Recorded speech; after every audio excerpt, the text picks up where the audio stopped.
Good morning students, welcome to your online science class. So today we will discuss about the rest part of the chapter. Our topic is basic substance. Bases are compound that react with acid to form compound called salts and water. Bases जो हैं वो ऐसे compound है जो कि acid के संग react करते हैं और फिर एक कंपाउंड बनाते हैं जिन्हें हम बोलते हैं सॉल्ट, और इसके साथ वाटर भी बनता है. ठीक है. They are generally the oxide and hydroxide of metal. Generally क्या होते हैं, ये ऑक्साइड या हाइड्रोक्साइड होते हैं मेटल के. फॉर एग्जांपल जैसे कि sodium oxide Na2O, calcium oxide CaO, sodium hydroxide NaOH, calcium hydroxide CaOH का whole twice, ammonium hydroxide NH4OH and ammonia NH3. ये सब क्या है, बेसिस हैं. Reaction between bases and acid are called neutralization reaction. ये जो रिएक्शन होती है बेसिस और एसिड के बीच, इसे हम बोलते हैं न्यूट्रलाइजेशन रिएक्शन. यहाँ पे आपको कुछ इक्वेशन दे रखी है. Na2O यानी कि बेस जो है एसिड यानी कि 2HCl, HCl के संग रिएक्ट किया तो क्या बन रहा है आपका सॉल्ट यानी कि NaCl, 2NaCl प्लस H2O. ऐसे ही CaO plus 2HCl is equal to CaCl2 plus H2O. Now 2NaOH plus H2SO4 react करके क्या बनाएंगे आपस में Na2SO3 प्लस 2H2, यानी कि सब में जो है सॉल्ट बन रहा है और साथ में वाटर भी बन रहा है. नेक्स्ट है NH4OH plus HCl is equal to NH4Cl plus H2. Okay. Antacid soaps and toothpaste are some things containing bases that we come across in everyday life. जितने भी जो एंटासिड हैं, सोप है, टूथपेस्ट हैं, सब में क्या होता है, बेस होता है जो कि हम अपनी एवरीडे लाइफ में यूज़ करते हैं. Alkalis soluble bases are called alkalis. जो एल्कलीज सॉल्यूबल बेसिस होते हैं उन्हें हम एल्कलीज कहते हैं. Common bases soluble in water are sodium hydroxide. कुछ कॉमन बेसिस हैं जो कि वाटर में सॉल्यूबल होते हैं, sodium hydroxide NaOH, potassium hydroxide KOH, calcium hydroxide CaOH का whole twice, ammonium hydroxide NH4OH. Sodium hydroxide and potassium hydroxide are called caustic alkalis as they causes burn on your skin. Sodium hydroxide and जो potassium hydroxide इन्हें हम caustic alkalis भी कहते हैं क्योंकि ये जो है इनकी वजह से हमारी स्किन जो है बर्न हो जाती है. Now how are bases form. Bases जो है वो क्यों कैसे फॉर्म हुए. Bases are generally form in the following ways. First one is by the direct combination of a metal with oxygen. जब मेटल जो है वो ऑक्सीजन के संग कंबाइन होता है तो क्या बनता है, बेस बनता है, यानी कि 2Mg प्लस O2 हीट करने पे क्या बन रहा है, 2MgO. सेकंड है bye the action of water और स्टीम और सम मेटल. सेकंड है जो वाटर जो है या इसकी स्टीम जो है वो मेटल के संग रिएक्ट करता है, यानी कि 2Na plus 2H2 is equal to 2NaOH plus H2.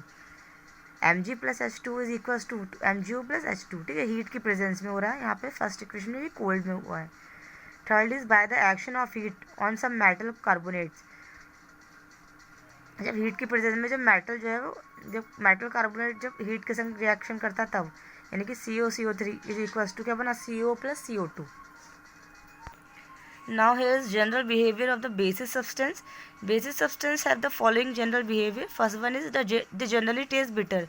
इनका जो टेस्ट होता है वो बिटर होता है, यानी कि कड़वा होता है. They turn red litmus blue. ये रेड लिटमस को ब्लू कर देते हैं. दे न्यूट्रलाइज एसिड. ये एसिड को न्यूट्रलाइज कर देते हैं, मतलब उसके जो इफेक्ट को एकदम न्यूट्रल ख़त्म कर देते हैं. Caustic alkalis corrode glass and some metal like aluminium, zinc, tin and lead. जो कॉस्टिक एल्कलीज होता है वो ग्लास को कोरोड मतलब ख़राब कर देता है, और कुछ मेटल हैं जैसे कि उन्हें भी जो है वो कोरोड करते हैं, यानी कि aluminium, zinc, tin and lead. Okay, इन्हें भी वो कोरोड कर देता है, ख़राब कर देता है. Now uses of bases. Bases are use for various purpose. First one is they are use for neutralizing acid and acidic substance. सबसे मेन जो यूज है इसका बेसिस का वो एसिड को न्यूट्रलाइज करता है और जितने भी जो एसिडिक सब्सटेंस हैं उन्हें भी न्यूट्रलाइज करता है. फॉर एग्जांपल जैसे कि when you have hyper acidity, जब आपको हाइपर एसिडिटी हो जाती है तो doctor give you an antacid. तब डॉक्टर आपको क्या देता है, एंटासिड देता है. The antacid is generally a base. जो एंटासिड होता है वो जनरली एक बेस होता है, जैसे कि मैग्नीशियम हाइड्रोक्साइड MgOH का whole twice which neutralize the acid. जो आपकी बॉडी का जो एसिड होता है उसे न्यूट्रलाइज करता है, मतलब उसके इफेक्ट को एकदम ख़त्म कर देता है. Second is ammonia is use for manufacturing nitrogenous fertilizer like urea, ammonium sulphate and ammonium nitrate. Ammonia जो होता है उसका यूज जो है वो जितने भी जो नाइट्रोजनियस फर्टिलाइजर होते हैं उनकी मैन्युफैक्चरिंग में होता है, जैसे कि यूरिया, अमोनियम सल्फेट और ammonium nitrate. Third, caustic alkalis NaOH and KOH are use in making soap from oils and fat. जो कॉस्टिक एल्कलीज होते हैं जैसे कि NaOH और KOH, इनका यूज़ जो है वो सोप बनाने में और ऑयल बनाने में किया जाता है. लाइम CaOH का Holter is use for white wash. जो लाइम होता है उसका यूज जो है वाइट वॉश में किया जाता है। Coloured oxide of metal like iron, cobalt, chromium and copper are use for making coloured glass. जो कलर्ड ऑक्साइड होते हैं मेटल जैसे कि आयरन, कोबाल्ट, क्रोमियम, इनका जो यूज़ होता है वो कलर्ड ग्लास बनाने में किया जाता है। Metal oxide like magnesium oxide MgO, calcium oxide CO and aluminium oxide Al2O3 melt only at a very high temperature. ये जितने भी जो ऑक्साइड हैं MgO and CO and Al2O3 ये बहुत ज़्यादा हाई टेम्परेचर पर मेल्ट होते हैं। So they are use for making refractory bricks. तो इनका जो यूज़ है वो रिफ्रैक्टरी ब्रिक्स बनाने में किया जाता है। Refractory bricks can withstand high temperature. ये जो ब्रिक्स होती हैं ये बहुत ज़्यादा टेम्परेचर को भी सह लेती हैं। Now next topic is salt. Most salt are neutral substance. ज़्यादातर जो सॉल्ट है वो न्यूट्रल सब्सटेंस होते हैं। They are formed in the following ways. First, by the direct combination of element. जब डायरेक्ट कॉम्बिनेशन होता है एलिमेंट का तो उससे जो है सॉल्ट फॉर्म होता है। जैसे कि 2Na + Cl2 मिलकर क्या बना रहा है 2NaCl यानी कि salt. Mg + Cl2 is equal to MgCl2। Next, by the action of an acid और अ मेटल। जब एसिड और मेटल जब रिएक्शन करता है उससे भी जो है सॉल्ट फॉर्म होता है यानी कि 2Mg + 2HCl is equal to MgCl2 + H2 और हाइड्रोजन भी यहाँ पे रिलीज हो रही है। Zn + H2SO4 is equal to ZnSO4 + H2। ठीक है। Third, by our neutralization reaction some example of which we have discuss earlier. कुछ जो एग्जाम्पल है वो न्यूट्रलाइजेशन रिएक्शन के थ्रू भी जो है सॉल्ट फॉर्म होते हैं जो कि हम डिस्कस कर चुके हैं। Now salt found in nature. Salt are found in abundance in the earth crust. जो सॉल्ट है वो मेनली जो है वो बहुत ज़्यादा क्वांटिटी में अर्थ की क्रस्ट पे ही पाया जाता है। Large number of them dissolve in rain water are discharge into lakes, river and ultimately into sea. पर उसमें से बहुत ज़्यादा जो होता है वो डिजॉल्व हो जाता है रेन वाटर के थ्रू जो है डिस्चार्ज होता है, मिल जाता है किसमें, लेक्स में, रिवर्स में और सी में। Salt such as chloride, bromide, iodide and sulphate of sodium, potassium, magnesium and calcium are obtain from sea water. ये जितने भी सॉल्ट है जैसे कि क्लोरीन, ब्रोमाइड, आयोडीन, ये हमें सी से मिलते हैं। Soil and rocks are vast store of salts. जो सॉइल होती है और रॉक्स होती है वो बहुत ज़्यादा स्टोर होता है उसमें salt. Some of which are mention in table 2.3। कुछ आपको नीचे टेबल में दिए गए हैं। Fruits and vegetable are also rich in salt. जो फ्रूट और वेजिटेबल होते हैं उसमें भी जो है सॉल्ट होता है रिचली अमाउंट में। Now salt and occurrence. ये सॉल्ट कुछ दिए गए हैं और ये कहाँ पे मिलते हैं ये हमें दिए गए हैं। So first one is sodium chloride. ये आपको मिलता है रॉक से मिलता है। ठीक है। Common salt derive from this sort is called rock salt. जो रॉक से हमें सॉल्ट मिलता है ठीक है वो सोडियम क्लोराइड होता है। ना सोडियम कार्बोनेट ये आपको सॉइल से मिलता है। सम एरियाज, कुछ एरिया में जैसे कि such soil is called sajji soil होती है मिट्टी in Hindi, is use in the place of washing soda. ठीक है। नेक्स्ट है सोडियम नाइट्रेट। ये मिलता है चाइल्ड सॉल्ट पीटर से मिलता है। Chile saltpetre huge deposit are found in Chile, South America में पाया जाता है ये। पोटेशियम नाइट्रेट ये नाइट्रस से मिलता है। वाइट वूली क्रस्ट होता है सॉइल का, ऊपर की जो प्लेट लेयर होती है। कैल्शियम कार्बोनेट यानी कि लाइमस्टोन मिलता है आपको। ये जिस बहुत सारा ऑल सॉइल से मिलता है और लाइमस्टोन रॉक से मिलता है। ठीक है। कैल्शियम फॉस्फेट हमें मिलता है ऑल सॉइल से एंड फॉस्फेट रॉक से मिलता है।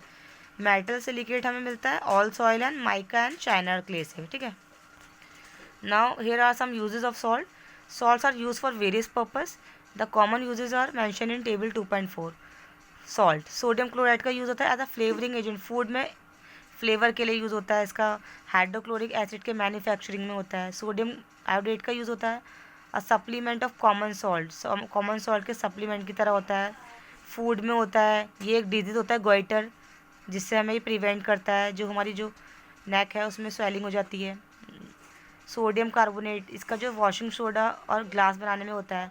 सोडियम बेंजोएट का यूज़ होता है फूड प्रिजर्वेटिव, फूड को प्रिजर्व करने के लिए। पोटेशियम नाइट्रेट ये फर्टिलाइज़र और गन पाउडर और मैचस्टिक बनाने में यूज़ होता है। अमोनियम सल्फेट ये फर्टिलाइज़र के लिए यूज़ होता है। कैल्शियम कार्बोनेट यानी कि लाइमस्टोन ये सीमेंट इंडस्ट्री और मेटल के एक्सट्रैक्शन मतलब मेटल जब निकाले जाते हैं उसमें होता है। कैल्शियम सल्फेट का यूज़ होता है प्लास्टर ऑफ पेरिस में होता है। जब हमारे कोई लिम्ब जो ब्रोक हो जाता है तो उस पर हम प्लास्टर कर देते हैं ना, ताकि जो मूवमेंट है उसे रेस्ट्रिक्ट हो जाता है और जो हमारी जो बोन होती है वो जल्दी हील करे। ठीक है। Plaster of Paris is also use in making. ये मोल्ड और स्टैचूज में भी यूज़ होता है प्लास्टर ऑफ पेरिस का। ये सीमेंट इंडस्ट्री में भी इसका यूज़ होता है जिप्सन की फॉर्मेशन में। कैल्शियम फॉस्फेट का यूज़ होता है फर्टिलाइज़र के मैन्युफैक्चरिंग में। ब्लीचिंग पाउडर का यूज़ होता है डिसइंफेक्शन में और ब्लीचिंग एजेंट में होता है, पानी सफाई किल को जम्स किल करने में। एलम यानी कि फिटकरी, पोटेशियम एल्यूमिनियम सल्फेट का यूज़ होता है इन द प्यूरिफिकेशन, वाटर के प्यूरिफिकेशन में। जो मडी सब्सटेंस होता है जब उन्हें सेटल डाउन करना होता है वाटर ट्रीटमेंट में, तब उसका यूज़ होता है। और जो डाइंग इंडस्ट्री है उसमें भी जो है एलम का यूज़ होता है। So your chapter is finish. In next video we will start new chapter.